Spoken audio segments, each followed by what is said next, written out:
to ClickerBait, the Last of Us TV show podcast, where we, three gamers, come together to unpack the HBO show, and three of us have, a few things in common.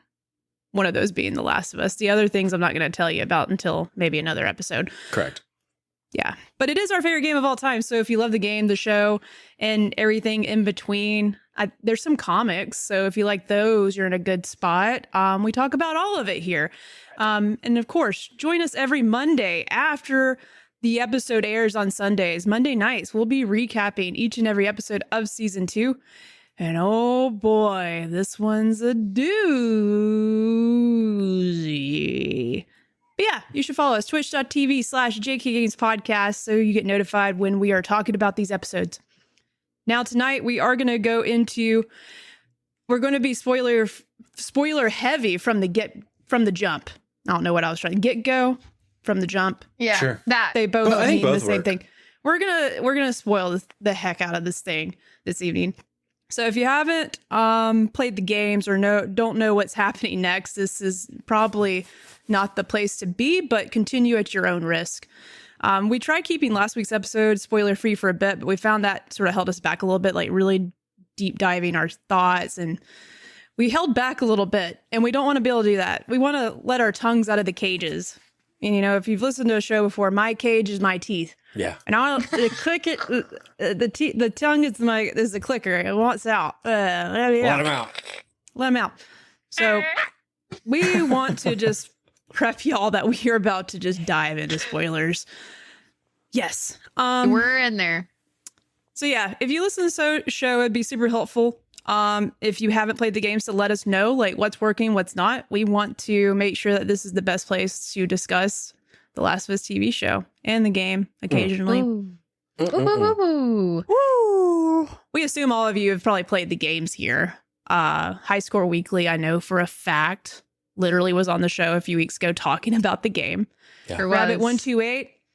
You've played, right? He if he hasn't played, he was there for just about every episode of me and Rose streaming the game. So he is a knower. Oh, great. I love a knower. Yeah. I'm glad he was able to watch you play. So that was it. What best way to experience The Last of Us is watching Patrick play. That's a dream. Stop it. That's a dream. But yeah, before we get into this gut punching episode, oh my God, stabbing in the throat episode, little steak. It's not a steak. It was like, part of a golf club. Yeah. That That was rough. Let me introduce the ClickerBait babies joining me this evening. That's my baby sound. Kayla, what's your baby sound? Goo goo gaga. Welcome to the show, Kayla. Gaga. How you doing? I'm doing great. And I'm even better now that the French dip design is in the chat and they have been subscribed for 4 months. Yeah, I'm excited to be here. I have a lot of thoughts. I told everyone that spoiler, get out of here if you don't know. I have witnessed the scene. I'll just say the scene because I'm scared to go ahead and spoil it. 4 times in the past 24 hours because I've been prepping for you to give you all the things that I think in the show and also in the game. So I can't wait to dive in and talk all of our thoughts because we have mostly kept each other in the dark about how we feel. Yeah. But if you ever want like a little sneaky peeky at what we think and also a fun place to talk about the show like as it's airing, and also you can go back, and we're really good about spoilers on our Discord, which I have pinned a link to if you want to check that out. If you're listening to on demand afterwards, you can find all of our links on our socials, which is just JK Games Podcast everywhere. We do have a different feed for the podcast itself. So make sure if you're looking for it to just search ClickerBait and it'll take you where you need to go. But yeah, I'm hyped, Jerica. I'm ready to go. I just realized in this intro, I'm not saying my name at all, but do I need to? I think you should. I'm Jerica, one of the hosts here, just in case you missed it. And this might be your first time. You're like, who is this lady talking? Well, it's me. Yeah. It's Jerica. All right. This other ClickerBait baby joining us that, is at least, they do this with babies. 24 months old. That's 2 years. I can do math. And this ClickerBait baby that's 24 months years old, 24 months years old, can't walk. None of that made sense. This baby's just struggling to walk. That was me trying to make a joke, Patrick. Would you believe I'm 400 months old? I just Googled it. I hate that. Yeah. I hate This that. 400-month-old baby. Always a pleasure to be here. In fact, very exciting because this evening I am both co-hosting this podcast and attending Jake Twitchen's bar mitzvah, which he mentions in the chat. Looks like I'm dressed to go Lovely. there. So Mazel. Let's talk about The Last of Us, and maybe it'll be a bris too. Who's to say? Who's Probably to say? not. Who's to say? I never Who know. is to say? Oh my God. I can't wait. Yeah. We gotta rip the Band-Aid off. Yeah, no, I'm not going to ask that question. No. Let's not. Let's not. Any golfers in chat? Sure. Let's go there. Listen, Any popes in chat? R.I.P. The Whoa. Pope Francis. man, Yeah. there's a lot of death is surrounding us this weekend. Yes. I will add one time I think I've been golfing twice, maybe. Okay. At least once, because this is the time I can remember this vividly. I was probably I was in middle school, let's just say that, and was golfing. Never golfed any other day in my life. Took a swing at the ball, connected. Yeah. The ball went and like busted one of the lights that was on the Perfect. field, the golf field, which I don't You know. did Why it. are there lights normally on a golf field? Like, who's golfing at night? I don't know. We call it a course. The golf field is crazy. Listen, it's a field that you play sports in. That's what we call them where I'm from. We're going out to the field to play ball, Yeah. including the golf. I'm not playing nothing in no field. I'm drinking in the field. You know what I mean? That's all I'm doing. I know what you mean, brother. Look, and to be clear, I know about 90% of my golf knowledge from Mario Golf. So I don't necessarily consider myself a true knower. But I did grow up in a household where all of a sudden, every April, it's Sunday night. It's like, oh, there's all of a sudden golf on the TV because the Masters were on. That's about as much golf as I know. Do we think they timed the Masters in this episode? It had to. That Easter on the third day, all that. I mean, it's a lot just of uncanny connections if not. here. A lot Speaking of of- connections here. French Dip says, or High School Weekly said, do you think the Pope got to see the episode? I hope so. But that probably what did it. That and a few other things that happened before he died, Well, too. I hope so. That's for another podcast. I hope so. Anyways. Do we think Ezio Auditore da Fidenza killed this pope? Could be. That's an Assassin's Creed 2 Yeah. reference. Yeah. I could see Whenever that. in my head. Or one of these. It might not be 2. It doesn't matter. Let's talk about The Last of Us. Enough of that. Wait, Patrick, did you want to share your dream that you had about me and Pedro? Fuck. Yes. Yeah. Okay. Hold on. I wrote a note. So I had a dream the other night. Let's go. It's a 1-2 had a punch. dream. So I had 2 dreams. Uh-huh. And the first dream, I think it's important to start with dream 1 to lead into dream 2 to set the stage. So, I actually totally forgot to tell my wife about these dreams too. So if she's listening, my first dream was about Rose. And Rose in this dream, for some reason, wanted to leave me. Unclear why. I mean, who knows why? But I was. Did you wake up mad at her? Because I usually do that. I think I woke up upset that she wanted to leave me. And then for some reason, even though she wanted to leave me, she joins. We go to visit Kayla in Alabama. Aww. In the world of this dream, Kayla owns a bar for some reason in Alabama, which is a total slay. And we're there just like saying hi. You're showing us the drinks in the house or whatever. And then all of a sudden, Pedro Pascal shows up with his agent. And we're like, why is Pedro here? And we're gonna like trying to act cool, play it cool, like, oh my God, the star of The Last of Us and all the other hit things is at Kayla's bar. We're so excited. And then, but like he sits down, he has that like, I know who you know who I am vibe, but like in a fun, playful way, not in like a mean way. And so Kayla and I are just like, you know what? Fuck it. Yeah. We're just going to approach the man and go say hi. Yeah. We talk about our love for the show, our love for his acting. He's all for it. He's like, I love that someone has come up to me and is engaged with this. We become fast friends. I've talk about how I used to be an actor, I guess, as a way to connect with him actively being an actor. I used to be an actor. Exactly. And that the way my story really touched him. He was very moved by my story and how now I podcast instead of act. I'm really trying to convince myself something, I think, in that part of the dream. And then he's like, hey, you want to get out of here to me? And I'm like, yes. Tragically, Kayla stays behind because she has to run the bar. So me and Pedro leave. I would quit.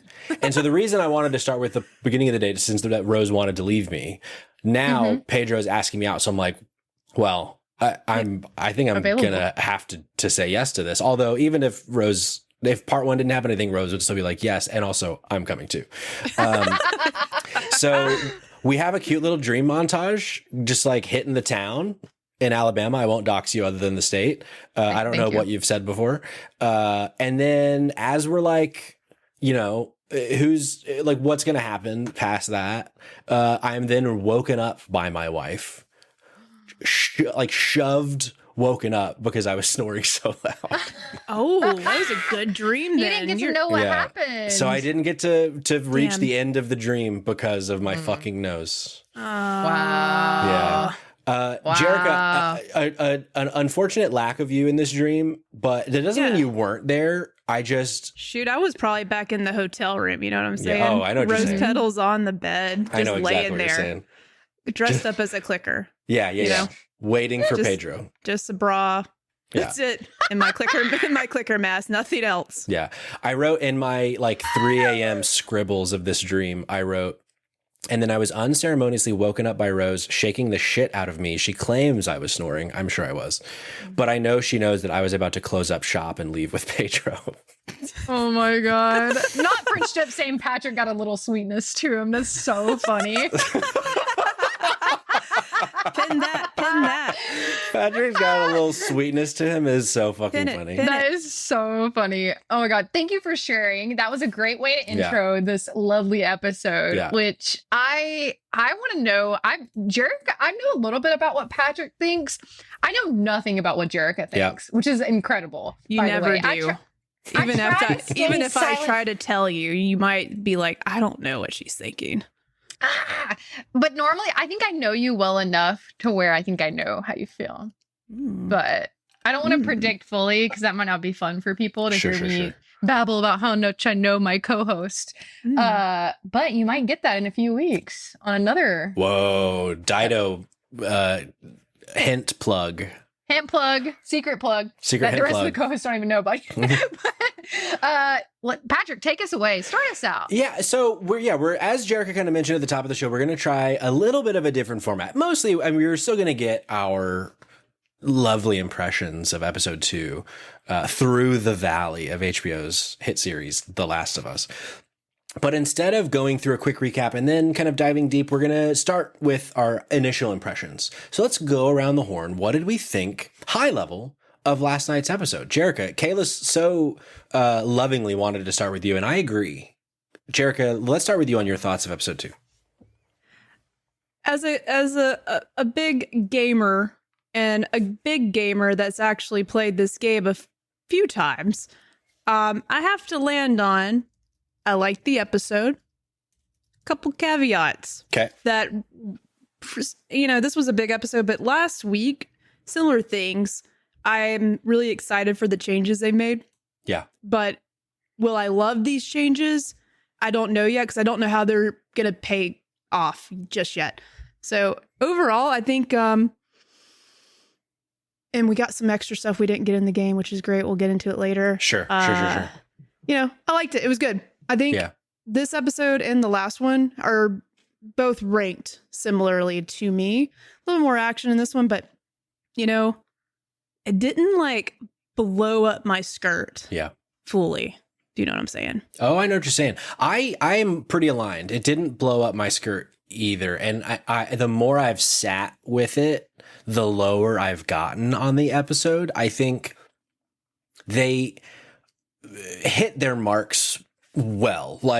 Thinking of big battles and these kinds of things. They did all the things well. I just don't know how well I like the way they all mixed together.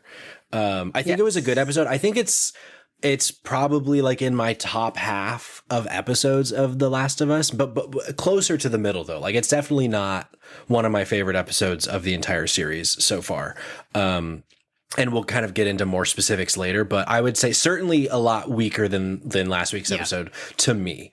But yeah, so I was pleased, but boy, did this episode pack for me a much bigger punch than the game did. And like in ways that I both liked and didn't like, which we'll get more into. But Kayla, what about you? What did you think? I'm not used to being the confrontational one on the episode, but I think I might be. There's a lot of things that I don't like about this episode, but it's tough because there is things I do like. And I think that some of the things that I like supersede the things I don't like. So I'm feeling still a little bit torn even after watching it twice. Like I watched it twice. I replayed some of the scenes in the game. I watched some of the cutscenes for future things, so I would have them fresh of mind. But overall, I think I agree with Jerica. Like I don't know how all the changes that they made are going to impact my overall experience. Sure. When we look at the season as a whole. But yeah, definitely not as hot on the episode as I was the first one. I don't know if I can stick a rating to it yet. Do you guys feel like you can rate yours, or what do you think? I would probably say like a 7 out of 10 for me. Okay. 3.5 out of 5 for me ish. I'm at a 4 out of 5. Yeah, like I didn't love it. I liked this episode for different reasons. You know what I'm trying to say. Like there's things I liked about the first episode and this episode that gave it a higher ranking for me. Sure. But both episodes did not have the other stuff that I don't know what I'm trying to say. They both had things that I liked, and then they were both missing some things that I was like, eh. Yeah. But overall, 4 out of 5. Boom. Yeah. Okay. I think I actually align with I think 3.5. Yeah. If I'm getting really granular. Yeah. And I never actually said my episode ranking or my rating for last episode, but I think it was a 5 actually for episode 1. Yeah. But not this episode. Don't clip that incorrectly, people. We're watching, y'all. Yeah. Okay, well let's jump into the episode. So we're gonna go kind of beat by beat and dive in. So the episode starts with, I'm going to editorialize some of this, so get fucking ready. It starts with a weird fucking Abby dream sequence of her walking in. We get the beer, Abby walking in at Salt Lake after everything's gone down. And she starts like having a conversation with herself, like her present self that's sleeping outside of Jackson, and is like, don't go in there. You're not going to like what you see. And she's like, who are you? It's like, it's your face. Like, for me, it was one of those weird things. Like, why do you not recognize yourself? They're not doing anything to like make it seem like it's not her. So it's just weird that she doesn't recognize herself when she looks virtually identical. But she says, don't go in there because there's brains. And Abby goes in there anyway. And then we see modern day Abby, present Abby, crying as she goes in. We don't hear any sort of reaction, but we know what she sees. This, as you can tell, I did not like how this episode opened. Rabbit says, strange dream, says Patrick, who dreams of Pedro. This dream, not as good as my dream. What did y'all think of this? I didn't like this. Nope. No. I think we're aligned here. Yeah. Nope. And I guarantee, because this is can you guys hear the thunder in the background? I could hear the thunder. I heard that's so crazy. Thought you're rolling around. That's me. Thought something was rolling around on the desk. I'm being very dramatic. I'm not actually that mad, but I didn't like this. And I just continue like, why are they giving her such cheesy dialogue? It's the dialogue is so bad. Why? Yeah. And it's just like not fair. And I feel like nobody else has that. Yeah. Like, why are they giving her such cheesy lines? And I know she's a great actress, so it's not her acting, like, because she's done so many things and so many other things that I love. So I don't slight Caitlin Dever for this, but like some of her lines are just very odd. And exactly, heroic headgear. It should have just been the flashback of her finding her dad, which does happen in the game. And I actually rewatched. I didn't get to that point in the gameplay because, by the way, it's at the end of the freaking game, which I have thoughts on. But no, I didn't like this. Yeah. In short. It's one of those instances that still I think about last week's episode with the dance, like, and there was dialogue there and they copied a lot from the game, I know, but it's almost like that. If they were going to start with that scene, like, I'd rather there have been no dialogue at all, like just actions, like say less or say more with less is definitely something they should do. Or make her sound a little, it's just weird. It's weird. Part of me feels like they are trying to overcompensate with this different direction they're taking Abby in, since she's not physically threatening as she is in the game. I feel like they're trying to bolster up her, like, not even just emotionally, but like, I don't know. Yeah. And like you said, Kayla, I feel like the dialogue that they're giving her in effort of achieving this is just, it's all so cheesy. No, and I know I'm already on my hot seat, but like I'm under the impression, to go ahead and get this like on the table really quick, I don't think her physicality has anything to do with why I'm upset by the character. And I do think that is very unfair for people to say. Sure. And I do think it is a loaded feedback with some of the direction that some people, I'm not going to get into the whole thing, but like definitely to me, that doesn't affect the way I view her. But I do think that the reason why she is pretty like large and oppressing in the game, there's intentionality behind that. Yeah. So I think like if you are going to do that in a different way in the show, it needs to be just as intentional with maybe the overall vibe that she's giving off. And I do think you see some of that later on, which we'll get into. Blaster Goblin says, in my opinion, this episode has been reviewed unfairly by most. Justice for episode 2. I promise I do like some things that they do. We gave it actually a pretty decent score. Better. It's not an IGN score. I gave it a 6. So like, did they really? 6 is low. Yeah, that's a little too low. But I don't know what other people are giving it. I saw that this morning. I was like, ooh, ouch. Yeah. And I think that like this is getting a little bit early, but I think I like a lot of the timeline changes they did in the first episode. Yeah. But I think that hurts some of the action in this.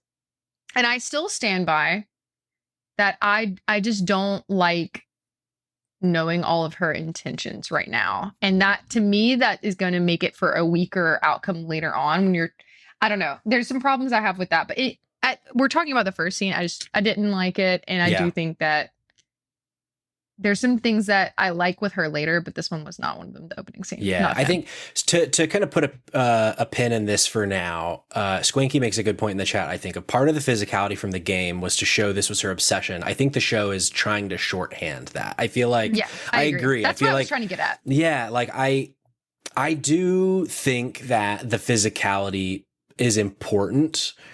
And I understand and can recognize and be fine with, I mean, Caitlin's just a small person. She's like, you see her next to Owen, she's just short. Like, so I don't know that she's ever going to get to like a big, super buffed up, bulked up, and that's fine.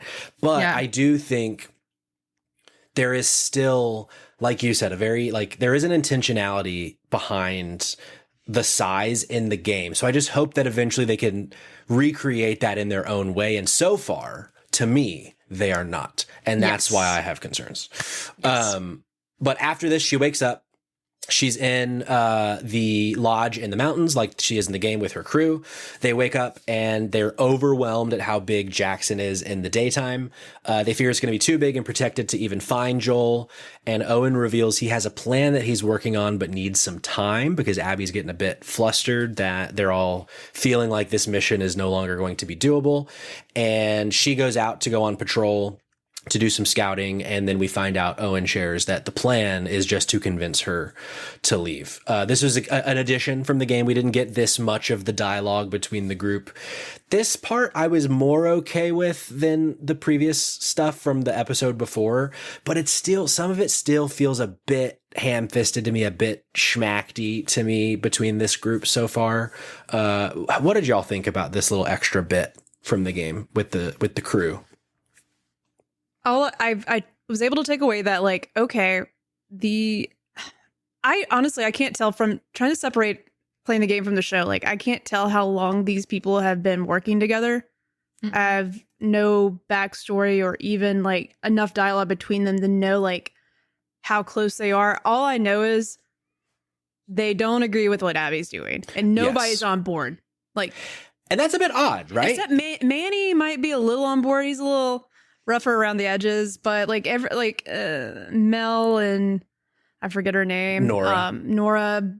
You can tell they haven't really had a whole lot of lines, and they're just like, oh, this is my job. Okay, but do we really have to do this? Let's just go. It's a lot of that right now, which might be intentional to just still keep their backstory for next season. I don't know, but as of right now, it's just like there's these strangers that don't agree with their boss or the leader. Yeah, and it's like, it's kind of odd to me how much because like in the game, like when they're killing Joel later in the episode, which we'll get to, they're like at a point they're like, okay, you're going too far, we need to stop. But they always seem to be very, very aligned with the goal with Abby. Yeah, and in the show, they're derpy. They're like me. If there was like me and 5 other me's with a more crankier me trying to kill somebody, that's basically it. But yeah, they were. And we'll get to this later, but I do think like if the tone would shift to where this is, they were Fireflies. They've been working with the WLF now. Like, where is there more like serious strategic like energy? Like, where is that at? And I just don't see that from them just yet. And I wonder if part of the choice is like kind of what we were just talking about, Kayla, of like trying to give a bit of a different flair to the character of Abby. Maybe this is their attempt at that, of like she has some control over this group and they're like afraid of her. But then I'm like, why? Like, what about her makes you afraid? I don't know. It's like there's this weird dissonance between the group that I'm struggling with right now. Do you feel like that, Kayla? I do. And Ryan Selby said in the chat, and there's a lot of great conversation in the chat, so thank you guys for keeping that going. I think that they all agree Joel is bad, but they're on different levels of hate and choosing killing as solution. Sure. I agree. And it's definitely different, a pivot from the game, because like replaying the game, like you feel a communal like decision being made. Like, yes, there's some levels of like degree of involvement, but like our Score Weekly said, like Manny like spits on his body in the game. Like he and then they like really discuss like what they're doing. Like you can tell like Abby is the ringleader and they're obviously letting Abby have her way like with him. Mm-hmm. But I also like, let's pivot and just pretend like we're just looking at the show.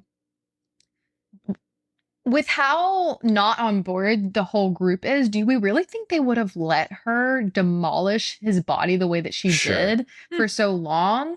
You know what I mean? Sure. Like, and so, I mean, maybe the answer is yes. I don't know. Seems like they're all a bunch of little bitches in this situation. You know what I'm saying? Sure, like someone needs to put the foot down. Come on. Okay. and you know, yeah. So this tidbit was interesting, how you get like the kind of insight that Owen is trying to convince her to not do this.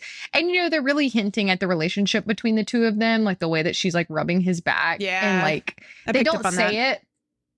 And at this point in the game, you already know that he's with Mel, which you don't know in the show. Sure. And you know that she's pregnant already. That. Yeah, good point. They say in the game, they say it there. Like he said, yeah, like I'm with Mel now. They address it pretty early on in the game that they were a thing and they're no longer a thing, and that he's with Mel. Right. But before she goes on her, because she's kind of like upset when she goes by herself in the snow in the game, because she finds out that Mel is pregnant already early on in the game. And I don't even know if they do that. I think they have to do that in this show. Sure. And based on some of the violence that we've seen already, like I definitely don't think they're going to shy away from all of that. Yeah, Leanne Weaver says they know they were not on board and honestly seemed a bit afraid of her. Going back to it, it seems like they're watching her just become completely unhinged by her revenge push. Yeah, and I don't mean like in the game they're not all on board, but they're definitely more. I feel like they're more of a cohesive unit, it seems, in the game, if that makes sense. Sure. And I do think like more of them are on, like you said, like Manny going out and spitting on the body of Joel. Like and like in the show, he calls him a pendejo. It's not like they're just skipping that entirely, but I feel like, I just feel like there's a bit more inner conflict with the group than I feel like makes sense. But I like, that's just how I feel. And we might maybe they take that more. Maybe they do more with that. Maybe. Yeah. Could be. So they might have stories between them that we've never seen in the game, why they're not working as well together. So maybe they go further with some of that in the show. I would love, whether it's after episode 7 or next season, look back and be like, man, when Patrick talked about the beginning of episode 2, he was so fucking wrong. I hope I say that. I do too. Yeah. And I'm open to that. Like we covered this last week, where I think most of you guys watching live have seen that. I'm all for the creative liberties. Yeah. I do think that you need to just keep the same like framework, which we'll talk more about later. Yeah. But yeah. Well, we cut back to Jackson after we get a little bit of that with the group. We get the scene almost word for word from the game of Jesse waking up Ellie to go on patrol. Yes. Except they've made a few different changes. The town is now on alert because they have found some infected that were using other infected as insulation out in the snow. So they're fearing that maybe there's going to be a group of infected that make their way to Jackson. They're just kind of starting to talk about that. And then we also find out that Ellie wants to go on patrol with Joel because she says they are, quote, okay. But he left earlier that morning with Dina because he wanted to let Ellie sleep in. That hurt. It did hurt. And I'm glad that they added that, because I love this addition. I'm glad that they added this, because I think you're missing that a little bit in the show. So I do think that helps, especially with like some of the people I've talked to that are not game knowers. Like I think this helped a little bit. And I do think they're almost alluding at another conversation we haven't seen that we will probably get later, for sure. I think they're alluding to the porch conversation, as Swanky just said, that the show will probably end, almost end with right before the very, very final moment, probably. Yeah. Because, there's like a little bit of a change here where in the game, as we all probably know, she goes on patrol with Dina. Joel goes on patrol with Tommy. So like that's a change. And now she's going on patrol with Jesse. But I love that they just kept the, that, like Ryan says in the chat, like that banter that they have with Jesse and Ellie waking up like, "Wait, you kissed my girl?" Like that was pretty fucked up though. That was all very, very good. I'm glad they kept that. And and I think because like in the game, like we talked about last week with the patrol going out in episode 1 instead of episode 2 with Ellie and Dina, and in the game, that's when they talk about how that night Ellie and Joel are going to watch a movie for the first time together in a really long time. We're not getting that anymore.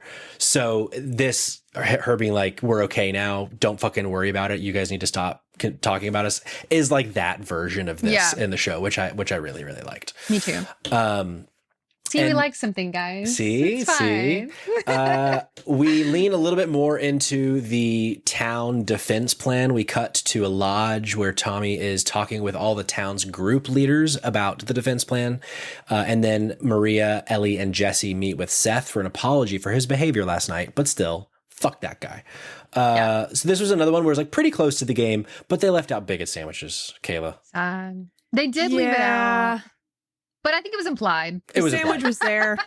It was implied.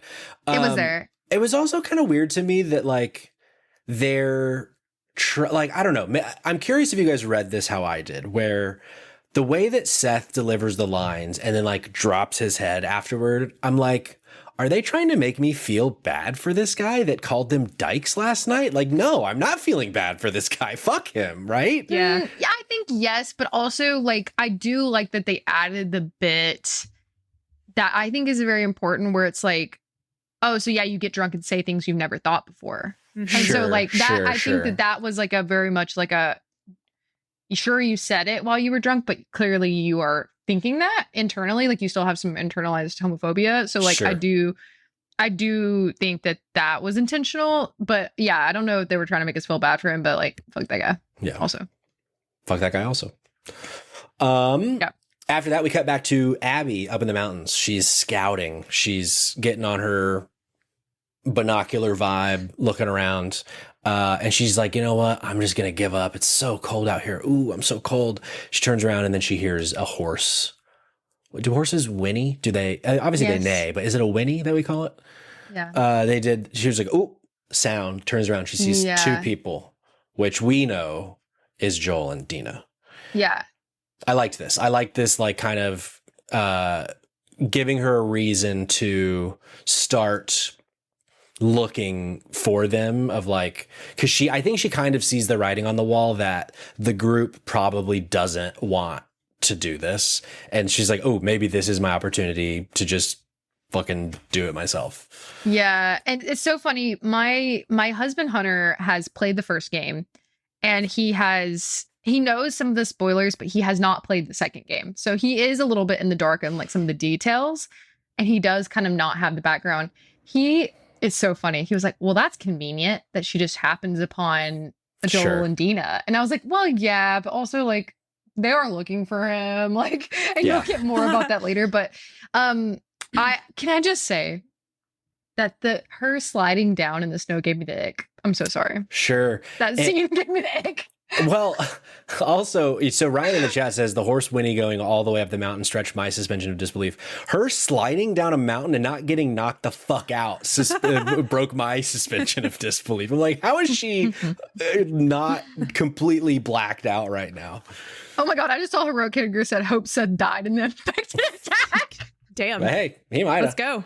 Let's go, bro. But I do like that she saw the horses and like had that little bit of like, because that doesn't happen in the game. Like she completely is like random. Like they happen upon her. Yeah. So that was interesting. And the way that they did the horde attack for her, oh my God, they had so many infected, like more than the game. It was crazy. That scene was really great. I really liked that, actually. Because so right before we got to that part, we cut back to Jackson, and we get like a bunch of prep. They're getting their ammo in place. They're getting their barrels. We're like, oh, what are the barrels for? We'll find out later. They're getting their tractors up behind the gate to make sure it's as strong as possible. We're getting just all sorts of those kinds of things. And then we also get, there's now a storm brewing, and Tommy wants them to call out on the radio, bring the patrols back, to which I'm like, why did we send patrols out anyway if we were expecting there to maybe be a horde because of what we found? Yeah, it's, I don't know. They don't, maybe, it's just one of those days. Everyone has them. You just don't think, you're just not thinking. So maybe. Sure. Just a lot going on. There is a lot going on. And I do think that first of all, shout out to Amy, the wheelchair representation in the tower. Yeah. Getting a little ahead of ourselves, but she was doing her best. She was doing her truly doing her best. And this kind of going back a little bit and going forward a little bit, but I love Maria in this episode. Yeah. She's baddie. Great. She's a 10. And I love her energy. She has a very like authoritative energy, which I like. And it adds such a complex layer that Tommy is at the base and not with them. Yeah, it does. Which I love. Let's talk about that a little bit. So yeah, what kind of a big change, as we kind of alluded to earlier, with the patrols being different. So in the game, Joel goes out with Tommy and Ellie goes out with Dina. Now it's Ellie and Jesse and Joel and Dina, so that Tommy can be back and be kind of our POV back at home base. Did we like this change, Jerica? Loved it. Yeah. I'm all for it. I loved it too. I think it's gonna create, and we'll get to some dialogue that happens later on with Dina specifically and Abby's crew, but like this adds a little bit more of experience in why everyone's gonna be like sort of Dina will be on board, and Tommy specifically will.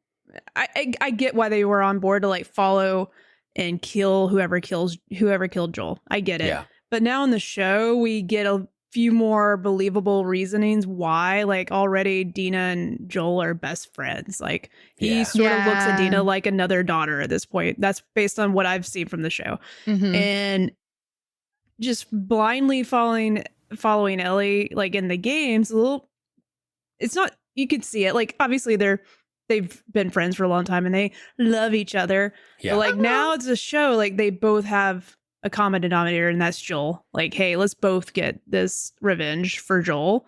So I'm excited to see where that goes with Dina being on patrol here and being potentially, even being someone that's going to bring a lot of information back to Ellie and Jackson with what happened to Joel. It's like a really important I don't know the word I'm looking for. She will be more important, like in this segment. And then just Tommy and his responsibilities to Jackson are definitely a priority more so than they were in the game. Yeah. Him protecting the town and his son. Yeah. I mean, he's got double whammy of things that you definitely can tell, like Tommy's more responsible now for Jackson. And it's not just because of Maria and the son, like he is like he's the captain of the army. Yeah. Is that how it works? He's the leader. He's the military leader for this town. So like, I like the change. I do too. It's something that I feel like we kind of missed a little bit in season 1 because the water mill was already fixed in the show. Where like in the game, that's where we get in the first game of Tommy is clearly kind of the leader of this town. He's the one kind of leading the charge of fixing the mill and is the deciding factor for a lot of things. So it was cool to see that kind of in a new light and see him get to, as he says, headshot a clicker from 1,000 yards or whatever. I really liked that change. I think it's a good one. Also, like kind of commenting on the storm really quick. Did you guys see the after the show piece where it actually was storming? They were in a blizzard. They were in a blizzard. So a lot of that was like really real, like the cold that they were experiencing. I think that's really cool. Didn't need makeup. Face was just raw and pink from the actual the snow and the cold. God, it looked so cold. It looked real because it was real. You know, magic. Mm-hmm. Sometimes acting is just doing. Beautiful. Ellie and Jesse are caught in the storm and seek shelter to a nearby 7-Eleven full of dying weed. Apparently, this was a secret den of Eugene's that he kept from Maria. We also learn a little bit more about Joel killing Eugene, who was formerly a Firefly. This is a change I didn't love. I liked that we still got Eugene's den, and I'm sure we're going to be getting a lot more Eugene stuff, but specifically missing out on the Ellie Dina scene within them, them getting a little naked, kissing a little bit, but more so not just because of the kissing and the naked, but specifically like the character growth and like Ellie for the first time revealing that she's infected. Obviously Dina doesn't believe her, but like missing that conversation, I feel like I kind of house now. Say again. I heard the thunder in Jerica's house. God's angry too that the weed den scene. We're not in there. I can't talk. That's God taking over me. And I do think, as Ryan says, I think we'll get the kissy naked scene later. I bet we do. Tension. I think, or we just like get a whole other scene with them together that goes further, not just. I have some predictions. I'm going to shut up. I'm going to shut up now. I got some predictions. Shut up. But I feel like for me, part of where I start, like earlier, I was saying, the more I kind of sit with it, the more I get down in this episode. And I feel a lot of it comes to the tension of like, I think this episode could have really been served by breaking the tension more for beats of like, I felt like once Jackson starts prepping for the battle that they expect to be happening, we're at like a 9 until we're at a 10, and we don't really ever drop from that 9. And I feel like it could have helped. It almost like, in a way, this is going to sound dramatic and I don't mean it to, but like it almost feels like manipulative in a way where like they're having so much tension around every other part of the episode that now the Joel stuff is like hitting even harder, but not in the right way, I think, which we'll get to. I don't want to just talk about that now, but like, I feel like if they had kept the Ellie Dina bit here, if we had seen, to jump ahead a little bit, if we had seen Ellie searching more later in the episode and like giving that perspective instead of just battle, kill, battle, kill. Am I making sense? No, yes. Yeah. And I kind of agree, and I'll expand more later, but I do think that would have been a good like resting like beat, almost like a little like pocket of solace of like the two of them, which I think is kind of how it serves in the game. Sure. But I do like that it's Jesse, and I do like that they are, as much as I wish, like I do love that moment with them during the game, but I almost feel like you do already have, because we have the dance scene earlier than we do in the game, we get that like moment of joy with them together in the first season or in the first episode that you don't get in the game experience as early on as you do. So I almost feel like that like kind of not replaces it is the wrong word, but like it adds that emphasis on their relationship a little bit more That's that a good you point. already get. So I like that we're bringing Jesse in as a more important character early on. That's a great point. Because I do think that will serve well later on when we get, Sure. So. And young Manzino, great actor. Oh, great. What were you going to say, Jerica? Sorry. I was going to add to, like, considering Ellie and Dina haven't even talked about what happened at the dance yet. Like, that's going to happen at some point. Because, like, that would have been jarring. It just, like, like, all this crazy shit just happened. They haven't even had a chance to, like, literally, Ellie still thinks that in the show, Dina was high. And it was just trying to get back at Jesse. And I loved how Jesse was just, once again, Jesse knows that Dina loves Ellie. Yeah. So, like, I think he's like, it's no big deal. Because I think she likes you, bro. But he didn't say that. But yeah, I can't wait to see how they bring that in. And now it's even more of a, like, when do we even get to talk about this? Because now Ellie's going to be just fixated on, like, fighting Abby and, killing her now. But, like, at some point they got to take a break and talk about the dance and the kiss. Sure. So, like, where does that happen now that we don't have the weed den scene? I love that the mask bong still stayed, though. Yeah, that was great. That was good. Yeah. Okay, we cut back to Abby. We touch on this a little bit. We can unpack it a little more. Abby is trying to find those two horses, slips down the mountain into a graveyard of dead, frozen, infected, except they aren't dead underneath. We learned earlier in the episode that Jackson found a group of infected using dead ones as insulation in the snow, and now we're seeing it in action, and hoo boy, there are a water infected princess, is what I wrote. This is fucking terrifying. It's crazy. I love the scene. I love it personally. Yeah, I it's the kind of thing where, like, I like that they are adding more kind of danger to the infected, because like in the game you could only animate so many of them, and like if you're good enough at the game as Abby, like you can kill a lot of the horde and survive. You don't have to run, and like she couldn't have done that here. So I liked that. And I liked it also adds a little bit more kind of nuance later in the episode that her falling down and staying conscious somehow. She lost her rifle. She lost her pistol. She lost like any weapon she has, I think was also a nice touch.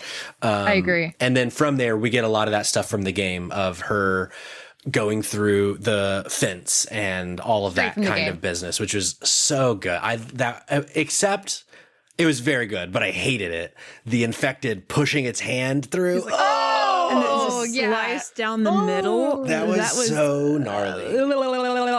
That was gnarly, and I cringed. I got cringed. I feel like something that The Last of Us show does a lot better than other zombie things and like undead things is that these infected seem to have absolutely no care for feeling.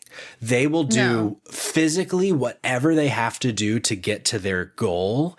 And I think that is like really scary, of like later them just throwing their bodies against the wall for the sake of the other infected. Like it's like they will sacrifice themselves because as they kind of added last season, it's all one giant organism here. It's not like their own thing, which I think at first I was like a weird change, but now I get it. It makes sense. And it it's does. like, I love that it back. makes sense now. Wait until we have the PlayStation 6 and they throw this little tidbit into the game and there's just tons of them all acting as one, just chasing us down the hill, right? Just like 50 of them just chasing you.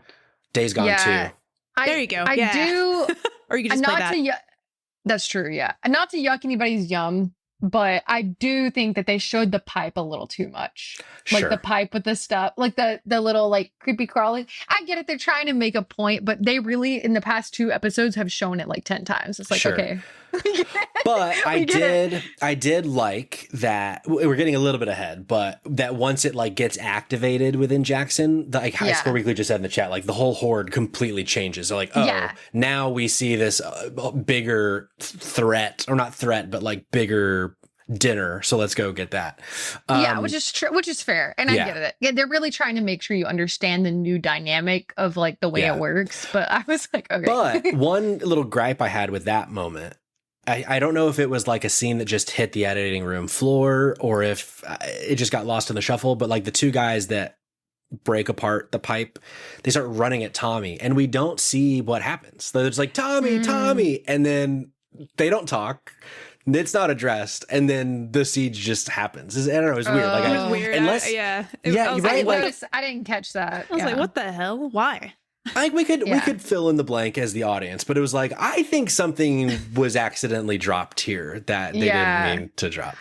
Which I do love. I know we're kind of progressing a little bit. I really like the siege on Jackson. I do. I think it should have been in a different episode, personally. Oh, sure. Okay. Yeah. I think that I agree with a lot of what Patrick said early on. Like, I think that this could have served better if you would have had this.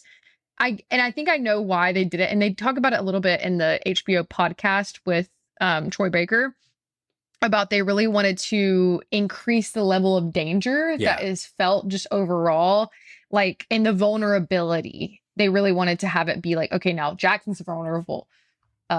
Joel's vulnerable. Everybody's like bared open right now in the face of this like tragedy. But I do think that like we maybe could have like moved this a little bit and it would have felt more impactful. I felt like I was jarred like the whole time, but not necessarily in a good way. Like I felt like I kept having to like pull my attention, and I do think like his death was very impactful, but I almost feel like it was taken away a little bit by what else was happening. I agree. Yeah, sorry. Yeah, well, no. We'll unpack that a lot more here in a bit. But we wrap up that scene with another bit that's like pulled straight from the game. Like once she goes into the fence, basically for the next like 2 minutes, it's just the game, which I love. She gets jumped on by an infected, and then we see the pistol come in frame, shoot the infected. She goes deaf for a second, and it's Joel. She's like, "Get up." Or he's like, "Get up," and they start running. And, you know, she doesn't know who Joel is yet, but we know, especially because in the show, they've painted the picture that Abby is really trying to kill Joel. And so now it's like, oh, fuck. These two people are now together, and we know that that's bad.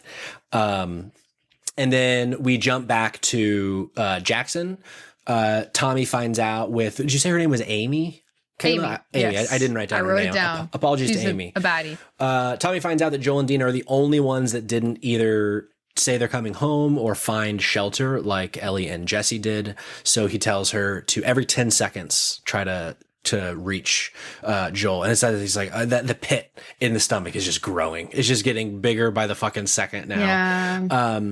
And then we also hear Jesse and Ellie get their radio in that Dina and Joel are missing. And so that activates them, which I also liked. It was fun to, instead of like in the game, Jesse finds them, is like, "We've been looking all over for you. Joel never came back from patrol." Whereas now they're like, "Okay, you know, we got radios, we can use them." Did we like this, Jerica?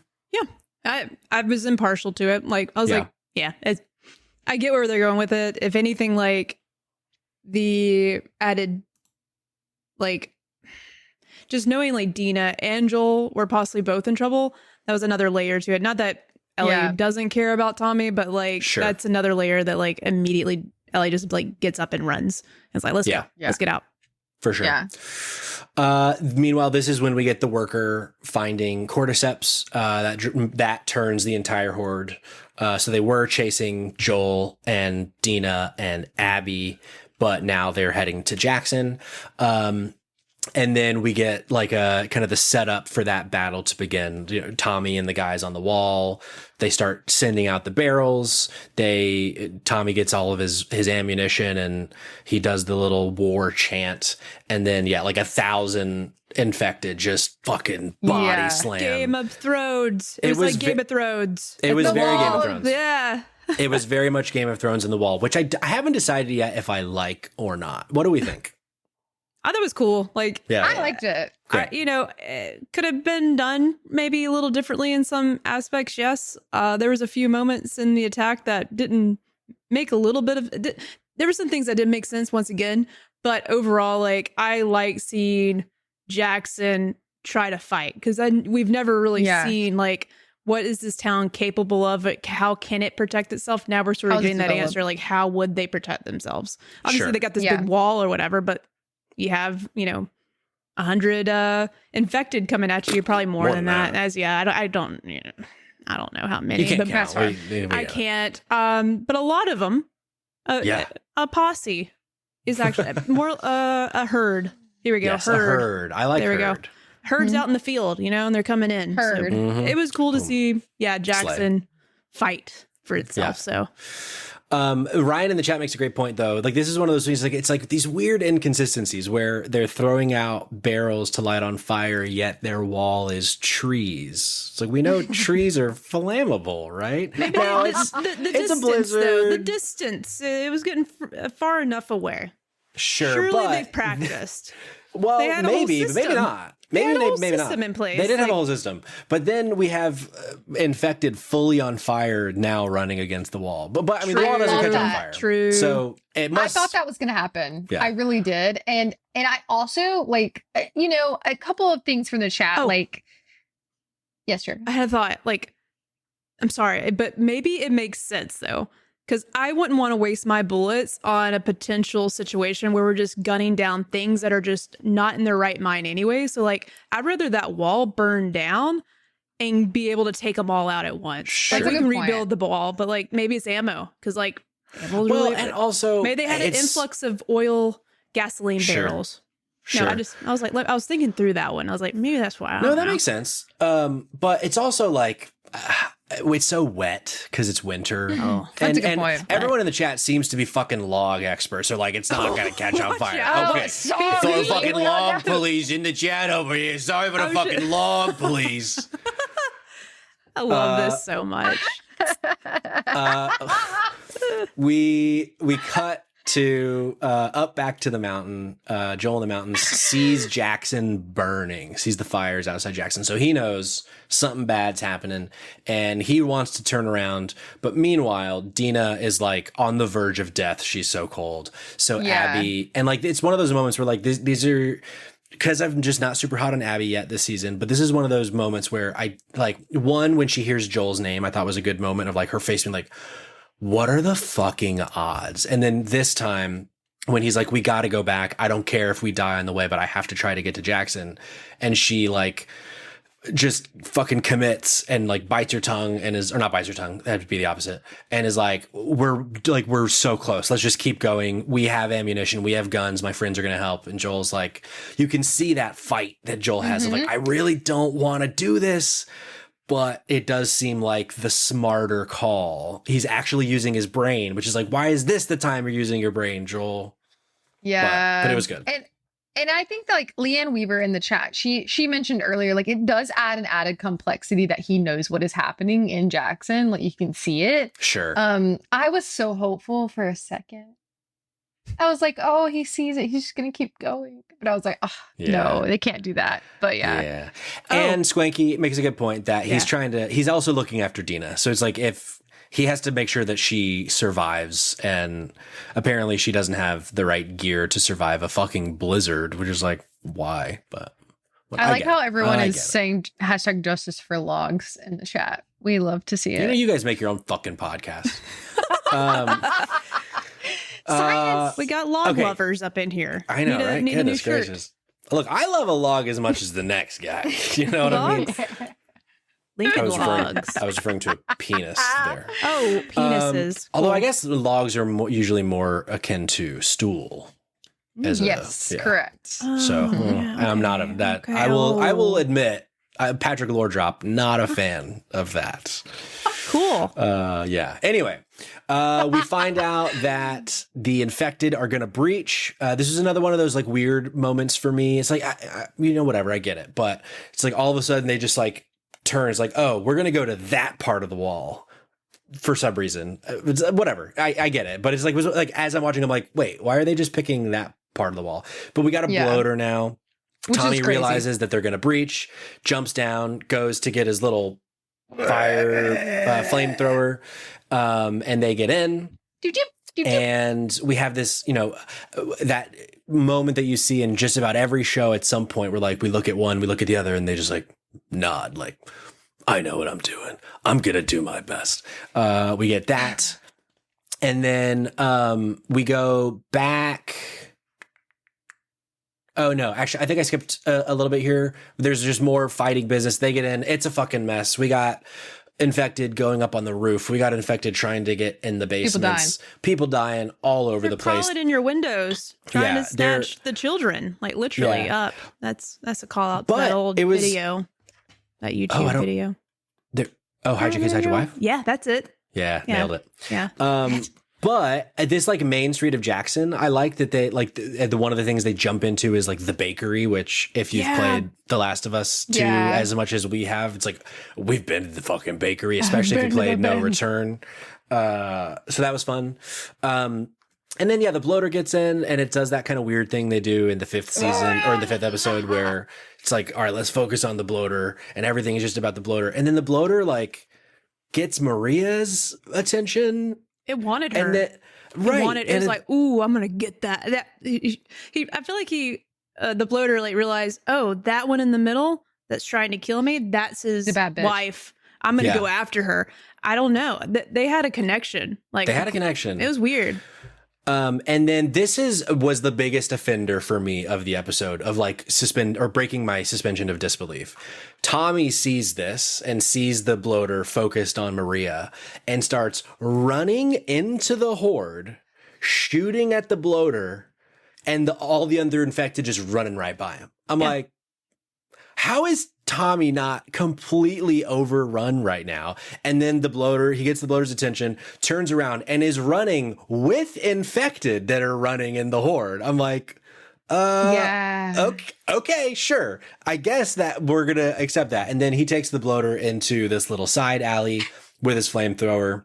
They have a showdown, which was also, I did not love this. I like that they don't kill Tommy. I thought it was dope. Yeah. Because it reminded me. I liked it. It made up for the weirdness that you just described with them not attacking him. But I liked it because it did remind me a lot about the game and where you just hope that the thing just goes down after a while, right? You know, I don't know about that's true. That's true. Like using your shotgun, you're like, please God, I only have 2 bullets left. Please God, I got a flamethrower. Oh my God, like please just die.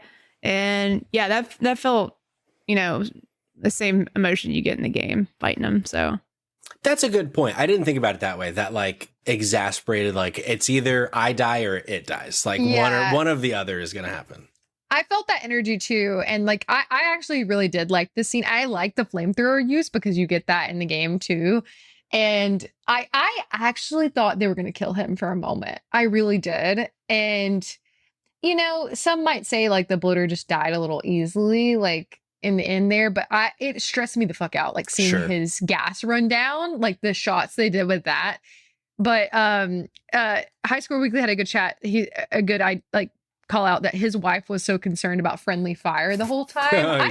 Valid concern.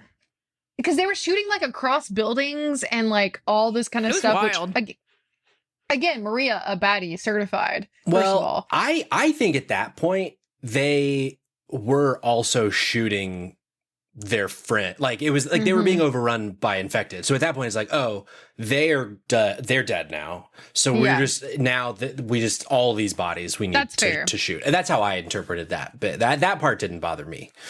Yeah. We then cut back to Joel and company at the cabin at this point. We get this funny moment. Rose and I laughed. We're watching, and Abby's crew is outside. She's like, Abby, horses. Just like, just a weird dialogue thing. It just sounded funny. Yeah. They're derpy. But they bring them in. We got a little frostbite on Dina's hand. And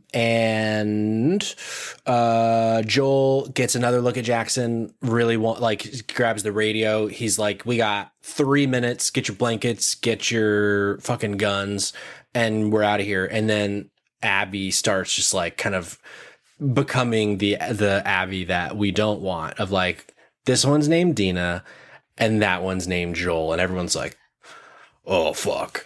They're like, that's the name we're looking for, y'all. That's the name. He's right over there. That's him. This was another one of the moments for me where it's like I had a couple of these last season where I'm like, the way it's written in the game I feel like just works so well, where with Joel and Tommy, they're like talking about, like they're asking them questions about them and like what they're doing, and then they start acting a bit funny, and then Joel's like, "Yo, act like you heard of us or something," like, or whatever the line is. It's like that kind of thing was like I kind of missed that little bit. I did too. As a knower in this one, it's just like Abby just from the beat that they're in there telling everybody, "Hey, I know exactly who this guy is. Let's just fucking get at it." I felt like there was a lot. Do we agree it was cleaner in the game? I liked it in the game more that he introduced himself and then they all did the look, and like I think that it played into the more like environmental like storytelling aspect, whereas in the show it was more like, all right guys, his name's Joel, like, you know what I mean, like and I was just like, okay, like I do still think that the way their body language changes, I think they get that a little bit in the show, but I do think it's better in the game where it's like more naturally occurring conversation. Which, am I wrong? I don't remember this. In the game, when he says his name, is it the first time Abby realizes who he is as well? I think so. Yep, I think it is because it's Tommy that says, "That's my brother Joel." This is my brother Joel. Yeah, and everybody realizes at the same and they time. all so stop I think that and look like, and then they just sort of like jump the gun and like, well, not jump the gun, but they go after him after that. Yeah, but in the show, she already knows. Yeah, so it's like there might have been a moment earlier where he tells Abby his name, but like she doesn't. What I remember for certain is that she doesn't come in there and like tell the whole group and has this like a speech already worked up. It might be one of those things that like just like in the show, like they know what he looks like, they know he's handsome, you know, and like maybe in the game like that was enough. Like I can't remember if she describes, Kayla, you've recently played, if anything's described what the guy looks like what does Joel look like? Do they know? Did they have one of those drawings, what they call it, a little sketch? Well, no, because we don't know who they are still in the game. That's the thing, like we have no idea who this group is. We don't know who Abby is. We don't know what they're looking for. Like, so when we I didn't know if they knew what Joel looks like though in the game. Like maybe she sort of had some guesses. Like I'm just trying to think, like maybe that was some of the stuff we didn't really think of from the game, but that's in the show. Like they have an idea of what he looks like. So maybe, you know, like an inkling that could be Joel. Yeah. Yeah. Also, Heroic Head, you're keeping us honest. Now that in the game, Tommy says it when they first save Abby out there. It's coming back to me now. Okay. So Abby does have an idea, but it's still revealed later in the thing. Great. Blaster Goblin's so funny. I feel like they should have done more research. A lot of people are named Joel. True. It was the wrong guy. It's a lot of Joels. That's true. I'd hate to have killed the wrong Joel, you know? Like, damn, never thought about that. Right. So Abby reveals to the crew that the two of them are named Dina and Joel. So they grab Dina, take her hostage, and hold up Joel. Joel then puts together that they're fireflies. He's like, "What? If you want to rob us, you can take whatever." And she's like, "Oh, do we look like robbers?" And he's like, "No." "What do you think we look like?" "Military." "Oh, are you fireflies?" And then they knock out Dina with what looked like injectable milk. And that's they tell anesthesia. I fear. I fear that's anesthesia. And they tell Joel that Dina's gonna die if he lies during this next little interrogation bit. And she asks him, "When's the last time you saw fireflies?" And you can see Pedro does such a good job in this scene of like you can see him putting the pieces together, like, oh, I'm fucked. Like, this is gonna be really bad. But then, like, to what some people were saying in the chat earlier, he's making his calculations. He's like, okay, I know I'm fucked. How do I save Dina? So he's like, okay, I got to tell the truth. Last time, Salt Lake City, I killed everybody, of course. Big ad here. I was gonna chime in. Like, I don't remember in the game. It's probably maybe shown off screen as something that we just assume that happens, but I love that Dina has heard everything and knows that Joel did something to the fireflies. That's something we don't have in the game. And we never get a conversation, honestly, between Ellie and Dina talking about what Joel did. So we're going to get a point where Ellie has to talk about what actually happened. We've never seen that. And like great now, fucking pull, Jerica. Oh. Great pull. I was like, I can't wait for Dina to be able to ask, what did Joel do to these fireflies? Who are the fireflies? And that is maybe how Ellie's got to explain, like, how she's immune. So, like, yeah, I love that. That's a great point. That's why I can't be too mad at this episode, because I see some of the things they're doing. Like, that was the one thing I picked up. I'm like, I can't be mad at this episode because those changes, I want to see how they pay off. But that's one of them. Yeah, and I do like that. Like in the next week on The Last of Us, it shows Dina as like, they had this thing. It was the WLF. Like they're from Seattle. So it's like now she's the one relaying the information instead of Tommy, which obviously makes sense. But what are you thinking, Kayla? Which, does this change everything about the end of the game? How Dina is fed up with Ellie? Like, is she more bought in now? Like, I don't know. Like, I mean, I'm sure there's a line eventually, but like, to me, like, her involvement is so much more direct now that I'm just so curious about like what that means for the rest. It's still gonna end up sad. I just wanted I want a different game when I get to that place. I bet by the time it gets to that point, I think they'll justify that Dina is still like, okay, we did our best, but like, there's just too much at stake now. So I'm out if you don't do it. I bet they'll keep that. Can I add too that, like, again, kind of circling back to the group is more bought in the game than they are in the show, is that like Manny's, I just played this, so I'm like fresh off of it. Manny like says they're gonna kill Ellie. He's like, oh yeah, do you want us to kill her? Yeah. Because like he stabs her, she stabs him, which still happens in the show. But like, he's like, okay, yeah, like now we kill her, which we didn't touch on also in the game. There's more people in their group. There's like 8 or so people. Yeah. Whereas in the show, it's a little bit smaller, more intimate of a group. But I do think that's interesting. And I'm just curious how the dynamics will go. Do they not know that she's immune? Like, surely, don't they know? Did they ever talk about that? Because I would not want to kill the only immune person that got away. I don't think they know. I think eventually, I want to say, if I remember correctly, I feel like Abby eventually knows. I don't remember if she knows at this portion of the timeline, but I don't think, because like with the way that Marlene was talking about Ellie in the first game, like they weren't really telling anybody else about it. And I feel like I remember, I might be making this up, I feel like I remember there being a scene between, is it Doug? Whatever her dad's name is, and Marlene about it. I feel like there's like a little bit of like some secrecy, maybe. I might just be making that up though. No, I was just like, man, I've never really thought about it. I'm like, those are some shitty fireflies, but also their bosses are shitty for not telling them what the hell was going on. Yeah. Should be better communication. So much could have been avoided here if people just fucking talked to each other. Get on Discord, send a message. Yeah. And that's why you should join the Discord. If you go to dropindropoutpod.com and click on join the Discord, we can always have a conversation about anything before we resort to killing each other. Don't accidentally kill an immune person in an apocalypse. Exactly. Join Discord.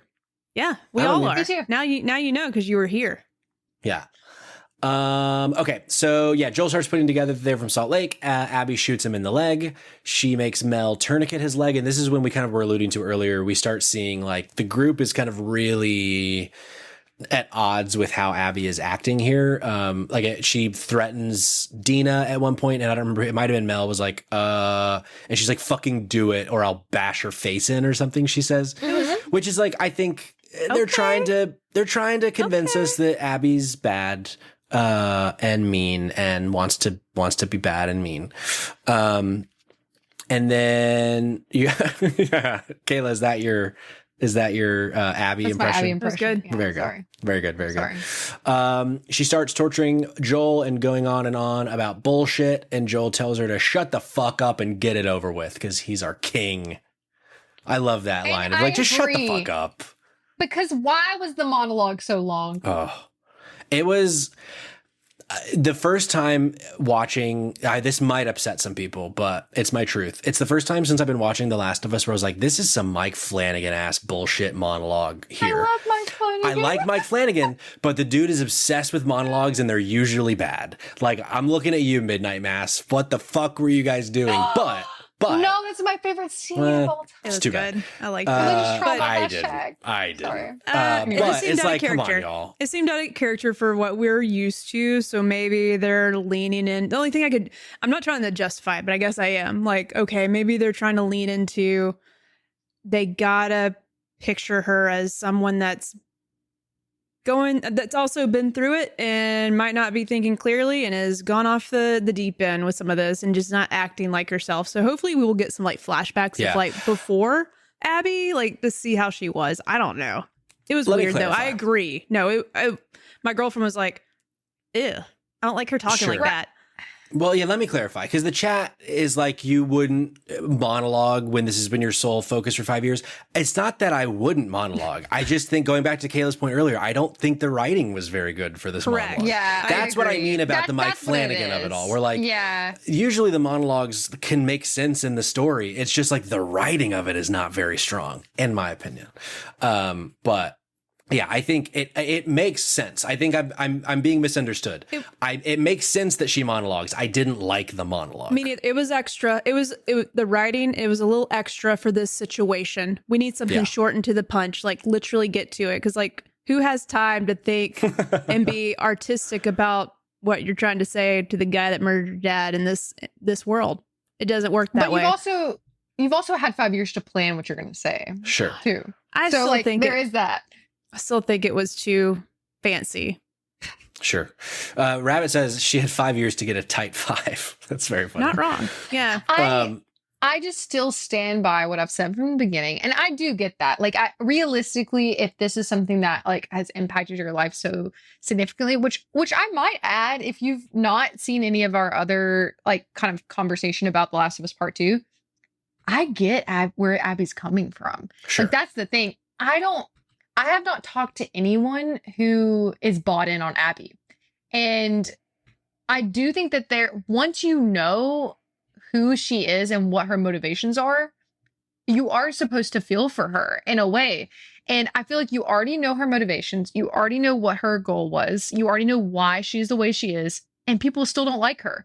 And so to me, that misses the mark on like what the whole point is. And I'm like, what is going to be the people like I guess it has to be the flashbacks, right? Which I think we'll still get. And maybe that's what get people more brought in as far as like the relationship with Lev, I'm sure will help. I'm sure. Yeah. And maybe that'll come. But like, I still stand by like, if you were going to tell us off the bat that she wanted to kill Joel, you should have left the reason why like alone. Yeah. And I think like you could have given us one or the other. Like you could have given us some snapshots maybe of like who she was and then like all of a sudden you see her and Joel together, or you should have like told us, yes, she wants to kill Joel, but you don't know why. Sure. Because all of that is left so close to the chest in the game. And I just feel like you're not going to get quite the same experience. Sure. Like, maybe you do.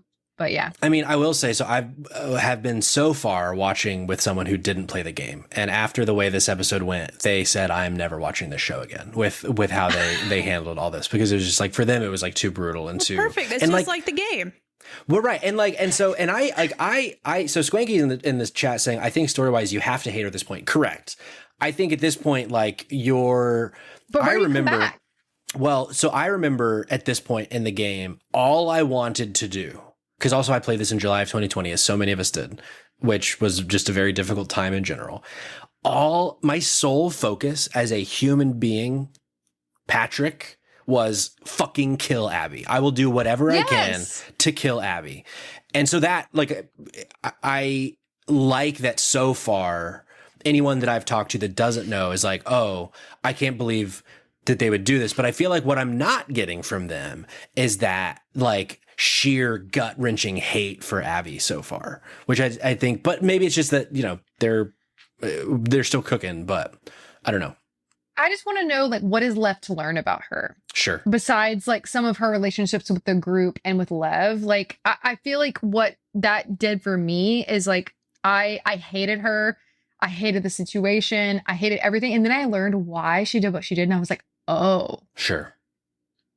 Okay, like that, and kind of got that like realization. But I feel like you missed something by going ahead and giving that information in the beginning. Yeah, but because we don't learn that until pretty late, right? In the game, almost very far into the game. Yeah, and you learn that via a flashback that you get with her and her dad, and that to me is like absolutely gut wrenching when you get that later on.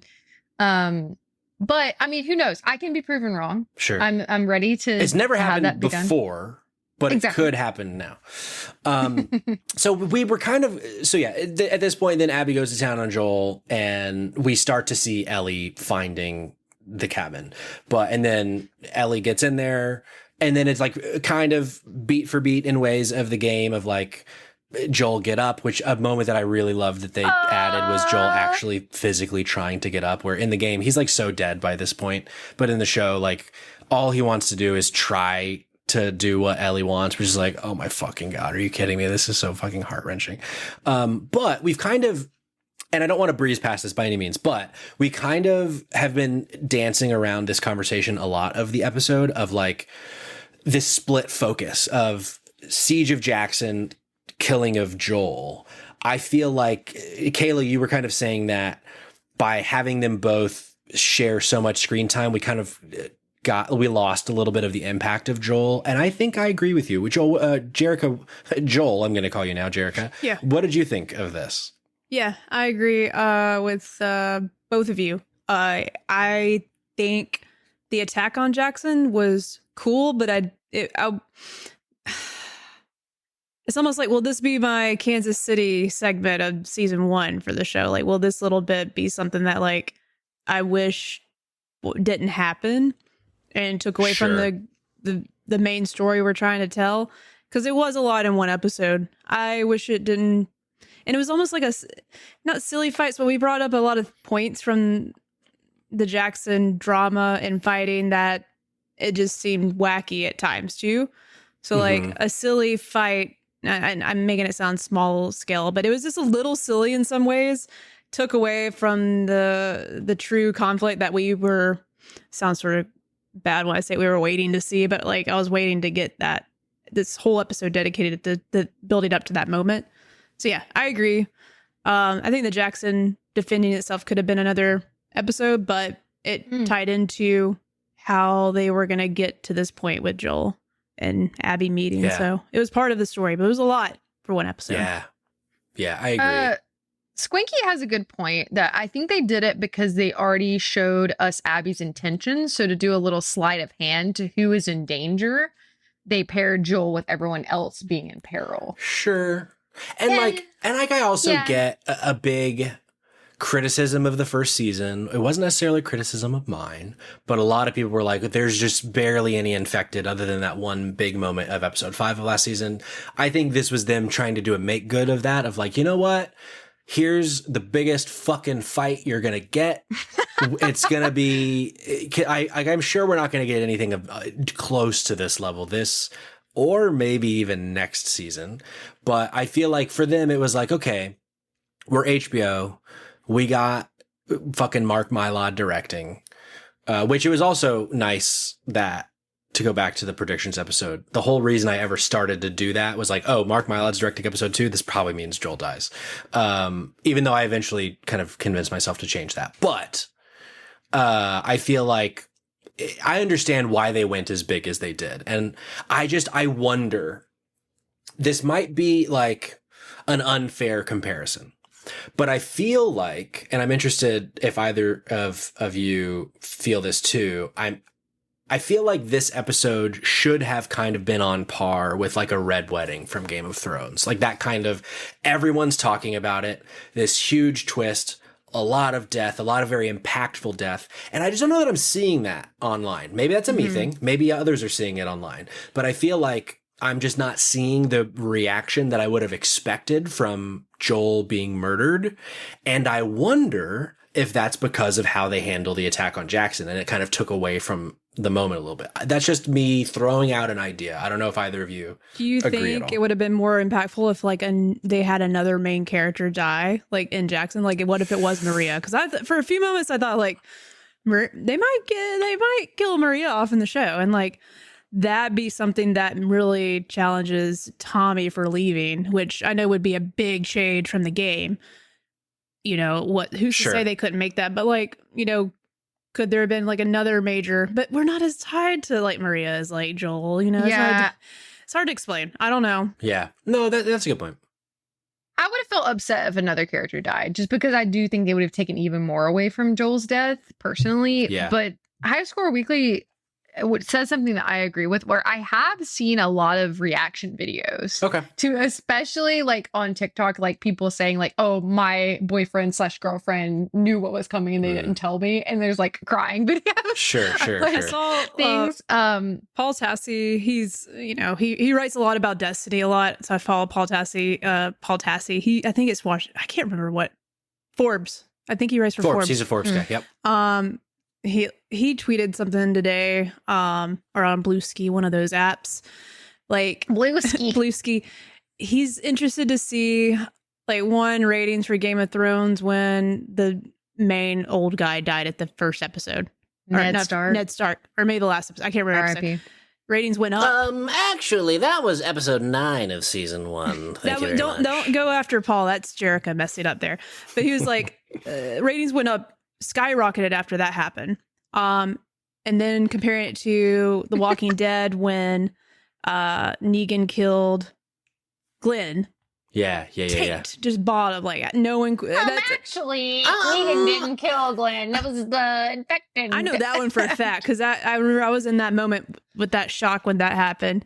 I still continue to watch it, but viewership like tanked after that. So two different scenarios. So Paul was like, I'm interested to see where this one lands with the show. Yeah, and so that will be telling for us like next week.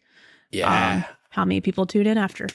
I was one of the people that dropped The Walking Dead after that moment. And it wasn't even because of that moment. I was just tired of it by that point. It's like, this show is just like, whatever. But so yes, I am also very interested to see where we go from here.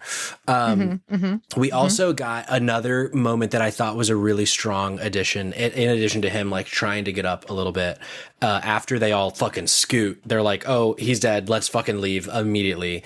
And Ellie like crawls to him and she's just like, fucking dead behind the eyes. Her soul has been just like ripped apart and she just like lays on him and is crying onto his dead body. I was like, oh my fucking God. Yeah. That was tough. And that was so shot bad from just up top. Oh, the shot from above. It's my desktop wallpaper right now.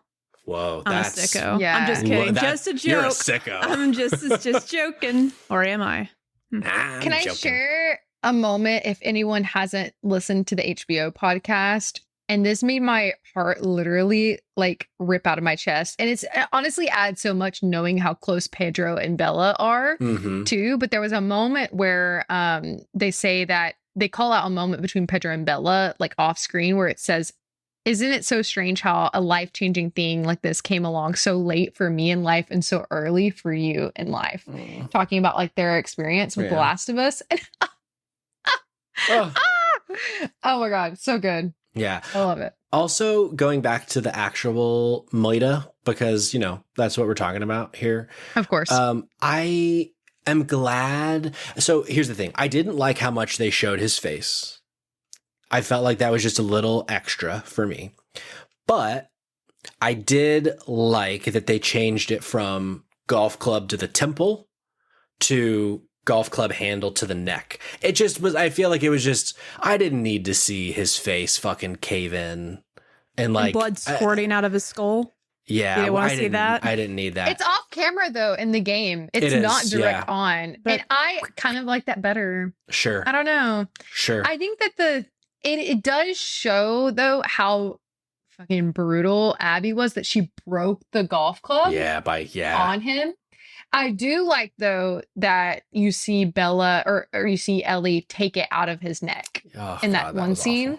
I mean, I don't like it. Let's be clear, but like, I think that's true. You can't do that. Like, sorry, I'm totally cutting you off. Finish your thought. True. Yeah, no, that's all I was saying. Like, I don't like it. Let's be clear. Sure. But like, I do think the change. I don't know. It did seem a little. It was definitely more brutal. Yeah, God, but also so much more I don't brutal, think it was. Like, I don't think this. I to do. me, don't think so? To me, this wasn't as brutal. But they did, because of the golf club being broken. They did sort of lean into like she beat him so much that the golf club broke. So like, but you obviously no one really wants to see that. The game's pretty vivid too. Like even though it's off camera, like I also am just sort of like, it gets me the last hit with the golf club in the game and just like the silent ringing Ellie like Sure. is drowning. It's like that gives me nightmares. That is a tough part to sit through. So I was interested to see like how brutal they get in the game, or as in the game. And to me, it wasn't as brutal. It just wasn't. I don't know what it is. Maybe it's just Sure. that moment where it was just like silent and you're just seeing the blood squirt out his head. It was rough. Sorry, we were getting brutal here, but that was like, it's tough. That part in the game is really tough. Yeah, I agree. And then Squinky does say, in their opinion, it was less brutally filmed, but the game felt more violent. But this version offered more personal moments with Ellie at the end. Yeah. And made it feel more brutal as to how I think it landed, which I think I would agree. Like, I do think I like what Jerica mentioned about which you do get a little bit more, like Ellie in the game is like dry heaving and like absolutely like losing her shit, which she does in the show too. But like Ashley Johnson just did such a phenomenal job, like and I love Bella Ramsey as Ellie, but I don't know that I have a big preference on the stab versus the golf club. That's gonna have to be a shirt now too. It's gonna be up to. This is such a weird podcast. Sure. First of all, No, it's like it's a topic of the night. Let's have the chat vote. Yeah. What would they have rather seen? Why do we care? Here's one thing though, to let me do that. I'll do that. To poke a hole in my own opinion, I do miss that because she doesn't crack his head open. They were talking about this in either the post credits or the podcast, I forget which, but Craig was talking about how there's this like one of the kind of story, like kind of plot pieces is we don't see Abby seeing her dad dead with his brains on the floor, but now Ellie does. But she doesn't too. Where I'm like, so you're saying that she does, but you didn't because you specifically stab him in the neck as opposed to break open his brain like they basically do in the game. So it's kind of weird that it's like you're saying this, but then you're not doing it too. But I think for me, to kind of put that aside, I think the reason that this felt more brutal to me was kind of what I was talking about earlier of like there was just so much more that with the game. You're in the shoes of Ellie, you're searching, you're frantic, you're running around the woods, going to this cabin. You have an inkling of what you're going to walk in on, but you don't know what's happening because also Jackson's not being burned and raided, or not raided, but overrun by a horde. And so there's this like, the tension is just different because of how they're presenting the information. Whereas here, like I was saying earlier, we're at like a 9 the whole time. And then we go to a 10. And instead of like 10-4, 10-5, 10-6, 10-8, 10-10, like we kind of like, there's like that secondary build happening. So for me, that's why it felt more brutal in the show, because everything was just so fucking crazy and stressful, and people are dying, and now Joel's dying, and they're showing it a whole lot more than they do in the game. And I don't like seeing Joel dying. And so that's why I felt like it was more brutal personally. Also in the show, Abby beats him with her fist, which doesn't happen in the game. You don't see her beating him with her fist. From what I have seen, like it is strictly the golf club. It is, yeah. But you get to see like her beating him with her fist, which is also like, I mean, again, that's where I started to be a little bit more bought in with the Abby, like her, like the fear that is created from her.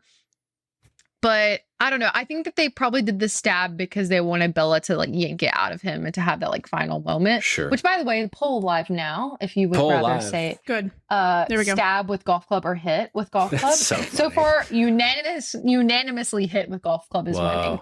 Okay. So we're sickos. Oh, we got a bunch of sickos here. This is the things we debate on this. Yeah. I guess it depends on who you ask. So true. It does. True. Yeah. True. What we skipped was Ellie promising to kill every single one of them, which W in the chat for that. I can't wait for that to happen. And then, we start a little final montage with Ashley Johnson singing Through the Valley, a cover of a song. And we see the aftermath of Jackson. We see that they have survived, but at what cost? A lot of people dead, not Tommy and Maria. But a couple people will be like, "Oh, I'm bit, please shoot me." That kind of stuff was happening all around Jackson. Yeah. That's exactly how he sounded. He sounded just like that. Mm-hmm. Yeah, he was from like South London, maybe. Good job. Thank you. And then we see Abby's crew going off into the tundra, heading back to Seattle. And then this was like the nail in the coffin for me of like, what? Like, why are we? I don't like this choice, but it's just because it made me uncomfortable. Them dragging Joel's body behind the horse. Like, just put him on Dina's horse. Put him on the back of Dina's horse. My girlfriend was like, there's enough room for him on the back of the horse, y'all. There is so much room on the back of the horse. Also, Joel's horse missing. Where's the other horse? Sure. Hello? And somebody said earlier in the chat, horse spinoff win. Call up the horse. Someone get the horse on the walkie. Every 5 seconds. Really left them out there like that. I do think that was unnecessary, the dragging. That was kind of silly. And like the blood spots, all that shit. Mr. Treehorn says technically 2 horses missing. Oh, sure. Oh, that's Ellie's true. And Joel's, I guess. Or, whoever, whether they're on Jesse's or Ellie's horse. There's a lot of missing horses. I would try to find it before that, leaving. That means we can avoid Shimmer's death. Well, no, they're probably on. Shimmer was one of those horses, I guarantee it. Yeah. Yeah. That they bring home. The no-name horses are just going to be wild horses now. Yeah. Ooh, Ryan says, maybe it's not Joel's body. That's a great point. That is a great point. It's just a big old bag of weed. It's Abby's body. They already killed her. The show's over. Goodbye. Love it. And then, that's the end of the episode. Then they show us some previews for next week and send us on our way. Can I just add? Yeah. What did we miss, Kayla? This is not a miss. This is for the after the credits. So I don't want to interrupt the end of the episode. No. Jump in. Yeah. They do confirm that we will see more of Joel at the end of the episode. After the credits, they do say that, what was his exact words? I wrote it down. Craig says this is not the last we will see of Joel. We will get, and so that insinuates we'll get flashbacks for the gaps. Because they do specifically call out the gaps in, he addresses that you may see that there's like an abrupt jump from when they're not okay to when they're okay. So I definitely think we'll get more of that as we go on. And they kind of confirm that a little bit. So. I wonder if we start next episode with a Joel flashback. When do we get, because now, the conversation was Eugene was a Firefly and they were all trying to figure out why did Joel have to kill. It sounds like he got bit. Maybe Joel killed Eugene.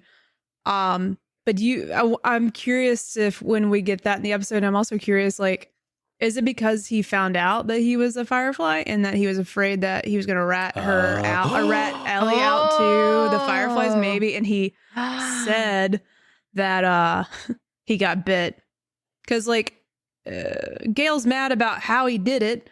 So it sounds like he did it in a very shitty way. So that maybe doesn't have a lot of evidence. Maybe she couldn't see the body. I don't fucking know.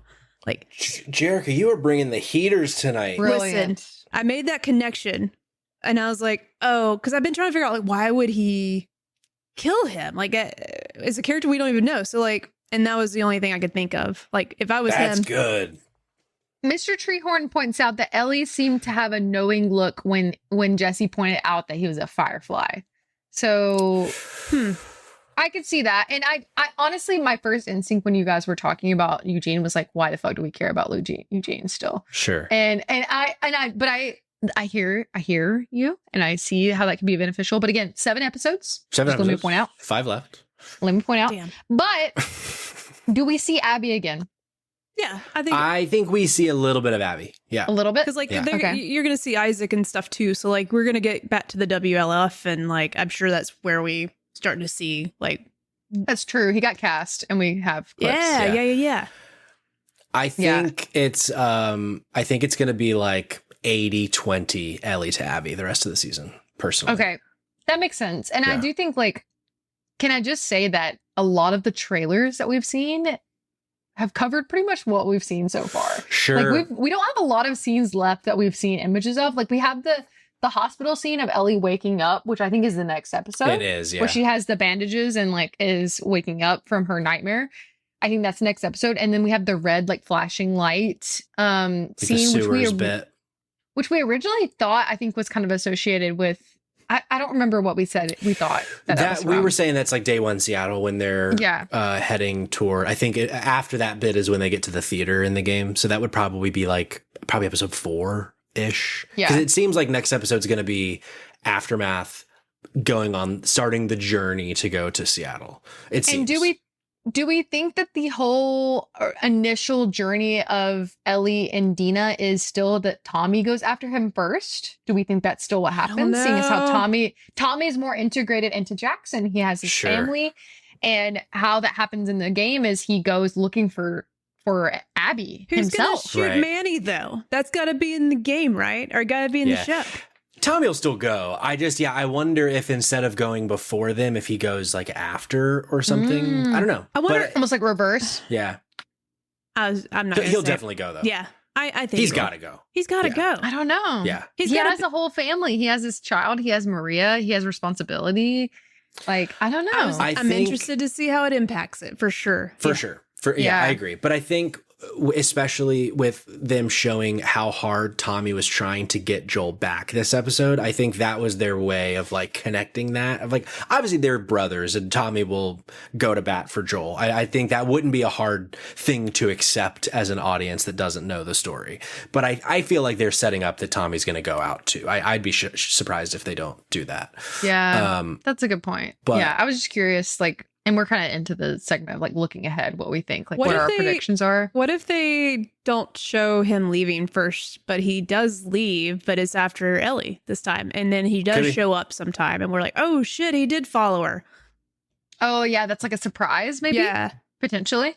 Yeah, like maybe when Jesse, if that happens, maybe when Jesse catches up to them, he's like, oh hey, Tommy came too, and now we need to find Tommy. Maybe. Oh yeah, and they're like, what do you mean Tommy came? Like we have no idea, because again, I think we have Dina, a more bought in Dina too. Yeah. So like there is that like layer of addition onto that, which.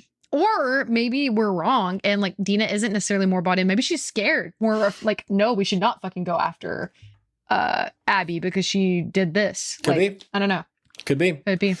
Yeah, I feel like next episode I think is going to be a lot more in Jackson, starting like and maybe ending with leaving for Seattle, and then episode 4 we start getting some Seraphite stuff. We start getting some more WLF stuff. But I don't know. We'll see. Any other prediction type things? No, I feel like for me, my timeline kind of still stays the same. I go back and forth on what I think Abby's level of involvement is going to be. Sure.